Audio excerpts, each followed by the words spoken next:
ባልተፈጠርኩም ብለን እናውቃለን። በእናቴ ሆድ ውስጥ አቦ የዛሬው ቀን ምን ነው ድፍት ባደረገኝ ቀኔ ዛሬ መጨረሻ ሆነ በሞት ብለን እናውቃለን። ይህን ሁሉ ግን አልሰማንም። እሱ አይሰማንም። የማይጠቅመንን አይሰማንም። ግን ለእኛ የማይነገር የማይለካ የማይመረመር ስጦታ አለው። ሐዘናችን አልፎ ደስታ፣ እንባችን ታብሶ ሐሴት፣ ሳቅ፣ አፍህን በሳቅ እሞላለሁ የሚል አምላክ ቀኑ እንደሚያልፍ ስለሚያውቅ ቀኑን አሳልፎ እንደገና በአዲስ ምስጋና ያቆመናል። ስለዚህ ማን ይመስገን ወገኖቼ? እግዚአብሔር ይመስገን። ዛሬ ምንም እንኳን ተውላጠ ተስካረ ሞቱ ለገብረ መንፈስ ቅዱስ ቢሆንም እግዚአብሔር በስጦታ ሁሉ ልክ እንደሆነ በዚህ ቤተሰብ ላይ የምናምንበትና እኛም ስለተሰጠን እኚህን የመሰለ ጻድቅ ስለሰጠን እግዚአብሔር ታላቅ ምስጋና የምናቀርብበት ቀን ነው። ክብርና ምስጋና ለአምላካችን ለእግዚአብሔር። እግዚአብሔር ለክብሩ የተጠቀመባቸው ሰዎች ብዙዎቹ ከዝቅተኛ የኑሮ ደረጃ የተነሱ ከማጣት የተመለሱ ናቸው። ስለዚህ እግዚአብሔር ፈትኖ ነው የሚሰጠው። ስጦታው አይመረመርም የምንለው ለዚህ ነው።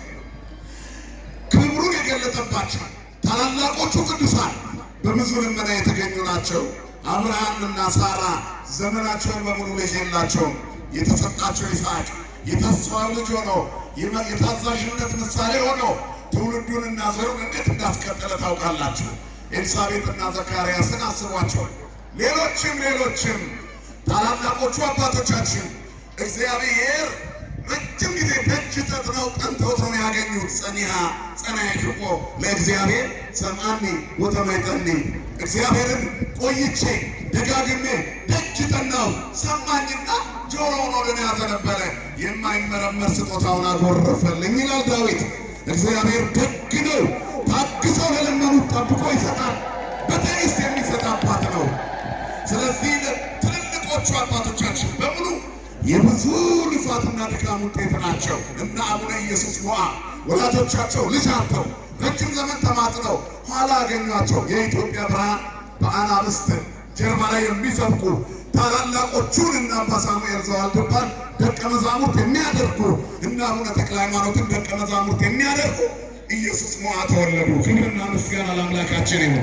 ወላጆቻቸው ግን ልጅ አጥተው ነበሩ። ኤልሳቤጥና ዘካርያስ በእግዚአብሔር ፊት ጻድቃን ነበሩ፣ ግን ልጅ አልነበራቸው። ቆይተው ደጅ ጠንተውት የሰው ፋይል ከተዘጋ በኋላ እግዚአብሔር በአዲስ ፋይል እምትውልደ አንስት አጥቦ ዘየአብዮ ተብሎ የተነገረለት ከሴቶች መካከል የሚደርስበት የሌለ ዮሐንስ መጥምቁ ወለዱ። እግዚአብሔር ሲሰጥ ጥግ ሞልቶ ነው የሚሰጠው። ክብርና ምስጋና ለስሙ ይሁን። ሞልቶ የሚሰጥ እግዚአብሔር በሰዎች ካላንደር የማይሰራ መጨረሻ ላይ የሚደርስ የመጨረሻው ለቅሶ ደራሽ፣ ነገር ግን እንባን እስከ መጨረሻ አባሽ፣ የመጨረሻው ሰጪ፣ ሌላ እጅ የማያሳይ አትረፍራፊ እግዚአብሔር ብቻ ነው። ክብርና ምስጋና ለስሙ ይሁን። ዛሬ ዓለም ሁሉ የዳነበትን መድኃኒት የወለደችልን የአዲስ ኪዳኑ ሕይወታችን ባራኪና ቀዳሽ ከሦስቱ ቅዱስ አንዱ ቅዱስ የሆነ እግዚአብሔር ወልድ በማኅፀኗ የከተመባት ድንግል ማርያም በወላጆቿ የረዥም ዘመን ለቅሶና ልመና በስለት የተገኘች ናት። እግዚአብሔር አቆይቶ ሰጥቶ ለዓለም ሁሉ ብርሃን የምትሆን ፀሐይ የምታወጣ ሰማይን ኢያቄምና ሐና ያገኙት ጠብቀው ነው። ስለማይነገር ስጦታው እግዚአብሔር ይመስገን የምንለው እንዲህ እያልን የደጋጎቹን ታሪክ እየቆጠርን ስንመጣ የዛሬውን ታላቅ አባት እናስታውሳለን። ስምዖንና አቅሌስያ ይባላሉ።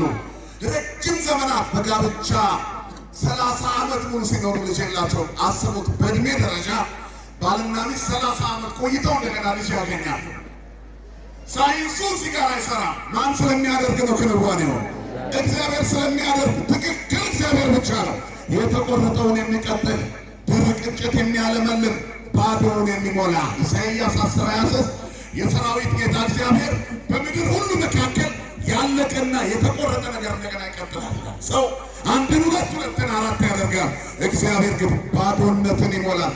ለ30 ዓመት ልጅ አጥተው ቁጭ አሉ። በኃጢአት ውሉድ በካይን መጠነ ዓመታት 30 ስምዖንና አቅሌስያ 30 ዓመት ሙሉ ልጅ ስጠን አሉት።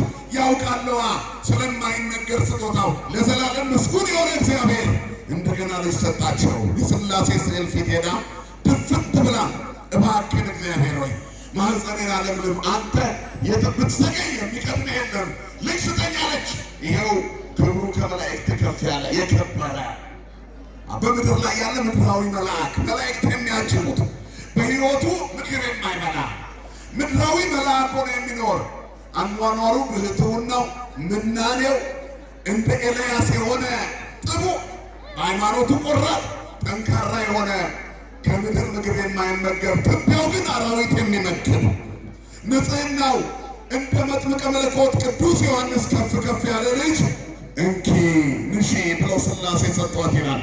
ክብርና ምስጋና ለአምላካችን ለእግዚአብሔር ይሁን። የመጀመሪያው የወላጅ ስጦታ አቡነ ገብረ መንፈስ ቅዱስ ለወላጆቻቸው ነው ስጦታ የሆኑት። እንደተወለዱ ግን መንክር እግዚአብሔር በላይ ለቅዱሳን ይሁነው። እግዚአብሔር በቅዱሳኑ ምንድነው ወገኖች? ድንቅ ነው። ለሥጋና ደም የማይቻል ያደርጋል። እንደ መጥምቁ ዮሐንስ ያለ የከበረ ልጅ እንጂ እንዳሏት ሥላሴ ገና ከማኅፀን እንደወጣ ለሥላሴ ሰገደ። ለአብ ለወልድ ለመንፈስ ቅዱስ ከጨለማ ወደ ብርሃን ከጠባብ ወደ ሰፊ ያመጣኸኝ አምላክ ተመስገን አለ። የተወለደ ሕፃን ልጅ ይህንን ማን ይችላል ወገኖች? ለሰው የማይቻል ለማን ይቻላል? ለእግዚአብሔር። የ6 ወር ጽንስ በማኅፀኗ ነው ለእመቤታችን ቅድስት ድንግል ማርያም ሰግዷል። በማኅፀኗ ላለው የዓለማት ፈጣሪ ለክርስቶስ የአምልኮ ስግደት ሰግዷል። ማን? መጥምቀ መለኮት ዮሐንስ። እንደ ዮሐንስ ያለ ልጅ እንጂ ተባለች አክሌስያ። ስለዚህ ወዲያው እንደወጣ እንደ ዮሐንስ ያለ ልጅ በተወለደ ገና በ9ኛ ወሩ ከማኅፀን በወጣ ማለት ነው። በተፈጠረ በ9ኛ ወሩ በተወለደ በዚያች ቅጽበት ደቂቃ ከማኅፀን ወጣ። እንደወጣ ለሥላሴ ሰገደ። የእናቱ ክንድ ላይ ተመልሶ ቢያርፍ ስለ ልጅነት ጸጋ ስለ ወላጅ ናፍቆት እንጂ ጡት አልጠባም፣ ምግብ አልበላም። በ3 ዓመቱ ወደ ትምህርት ቤት ሄደ። መልአኩ ቅዱስ ገብርኤል በክንፉ ተሸክሞት የሚሄድ ልጅ ከእግዚአብሔር ተሰጣቸው። ማን ይመስገን ብያቸዋለሁ። እግዚአብሔር ይመስገን ስለማይነገር ስጦታ። ዛሬ የምናከብረው በዓል በፍጥረት ታሪክ ውስጥ ምድራዊ ሆኖ ልዩ ማንም ሊመስለው የማይችል ቅዱስ ጳውሎስ የቀደሙ አባቶቻችሁን መኳንንቶቻችሁን መምህራኖቻችሁን ሊቃውንቶች ተዘከሩ መኳንንትክሙ ዘነገሩክሙ ቃለ እግዚአብሔር ይላል። ወእንዘ ትሬእዩ ሰናየ ግዕዞሙ ወሞጻኢቶሙ ተመሰሉ በሃይማኖቶሙ። የኑሯቸውን ፍሬ እየተመለከታችሁ በእምነት ምሰሏቸው። ማን አቡነ ገብረ መንፈስ ቅዱስን መምሰል ይችላል? በረከት ለማግኘት ገድላቸውን እየሰማ መልካቸውን እየደገመ አቡነ ጻድቁ አሻግሩኝ እያለ ይማጸን እንጂ በምን አቅማችን እኛ ገብረ መንፈስ ቅዱስን እናውቃለን? በበላናት በጥቂት ደቂቃ እንደገና የሚርበን እድሜ ልኩን የማይበላ እድሜ ልኩን በምናኔ የሚኖር እንደተወለደ የሚያመሰግን ልጅ ከእግዚአብሔር ካልሆነ በፍጹም አይገኝም። እግዚአብሔር ይመስገን። የስጦታው አይመረመርም የምንለው ለዚህ ነው ወገኖች። ይሄ ጻድቅ አባት በየጥቂቱ አደገ። ግን እንደ ሰው ነው ብሎ ለመናገር ይከብዳል። እድገቱ እንደ ሰው፣ አኗኗሩ እንደ መላእክት፣ አይመገብም። በዚህ አይነት ሁኔታ መናኙ ርዕሰ ባህታውያን የተባለው ታላቁ አባት ገብረ ሕይወት ገብረ መንፈስ ቅዱስ ወደዚች ዓለም ተላከ ነው። ትልቁ መልእክት ይሄ ነው። ቅድም አባቶቻችን ተፈነወ ዝንቱሰ ሐዋርያ ዘተፈነወ ውስተ ምድር ነው አይደል? ውስተ ምድርነ ከመ ይክስት ብርሃነ ይፈውስ ዱያነን እኮ ያሉት። ይሄ ትልቅ ሐዋርያ እኮ ነው ገብረ መንፈስ ቅዱስ ወደ ምድር የተላከ። እንደው ተወለደ ብሎ ለመናገር ይከብዳል። ብርሃንን እንዲገልጥ፣ ታምራትን እንዲያሳይ፣ እውር እንዲያበራ፣ ለምጻም እንዲያነሳ፣ በመብረቁ አጋንንት እየመታ ድል እንዲያደርግ፣ አልትራሳውንድ እና ኤክስሬ አላየው ያለውን የአጋንንትን ሴራ በጸሎቱ ኃይል ድል እንዲያደርግ፣ በአምላኩ ኃይል አበሳን እንዲያስወግድ ተወልደ እምኔሆሙ ቀናያን አበስሳ በኃይለ አምላኩ ዘይሰር ያበሳ አበሳን ከምዕመናን ላይ የሚያስወግድ ደዌን የሚፈውስ ካንሰርና ኩላሊት ጉበትና HIV እያሰቃየ ያለውን ሕዝብ በጸበሉ እየነቀለ የሚያስወግድ ይሄ ነው። ዘተፈነወ ውስተ ምድርነ ወደ ምድራችን የተላከው ይሄ ሐዋርያ ብርሃንን ይገልጥ ዘንድ እንዲፈውስ ነው ተባለ። ገብረ መንፈስ ቅዱስ ሊፈውሱን ከእግዚአብሔር ተሰጥቶን ስለማይነገር ስጦታው እግዚአብሔር ይመስገን። ክብርና ምስጋና ለስሙ ይሁን። ቸሩ እግዚአብሔር፣ ሩሩሁ እግዚአብሔር፣ ደጉ እግዚአብሔር፣ ስጦታ የማይለካ እግዚአብሔር፣ በፍጹም የማይመጠን ልዩ ስጦታ ገብረ መንፈስ ቅዱስን ሰጠን ብለን ነው የምናከብረው። ማን ይመስገን ብያቸዋለሁ።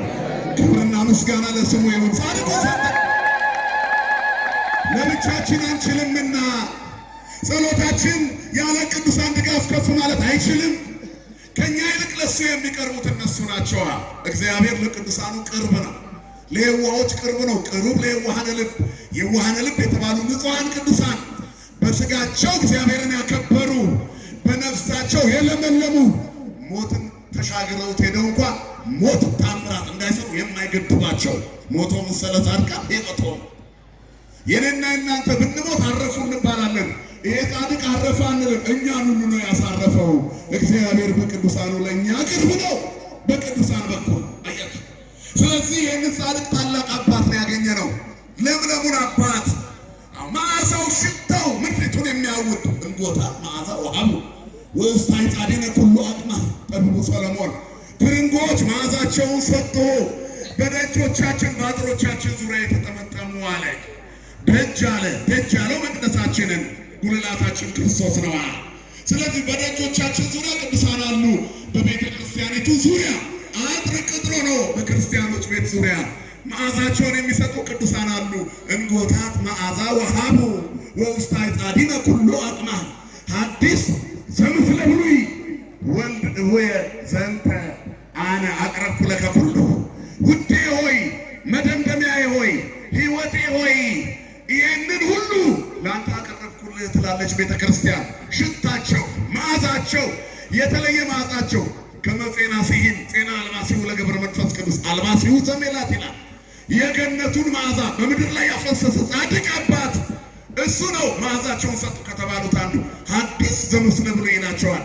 የቀደሙት እነ አብርሃም በጽናታቸው የሰጡትን መዓዛ፣ እነ ዳዊት አባቱ የሰጡትን መዓዛ፣ እነ ቅዱስ ሙሴ የሰጡትን መዓዛ፣ እነ ኢያሱ በገባውን ፀሐይ ያቆሙት የሰጡትን መዓዛ እንጎታት መዓዛ ወሀቡ ብሎ ሐዲስ ዘምስለ ብሉይ። የቀደሙትና የአሁኖቹ ጡረታ የማይወጣበት ሕይወት ክርስትና እኮ ነው።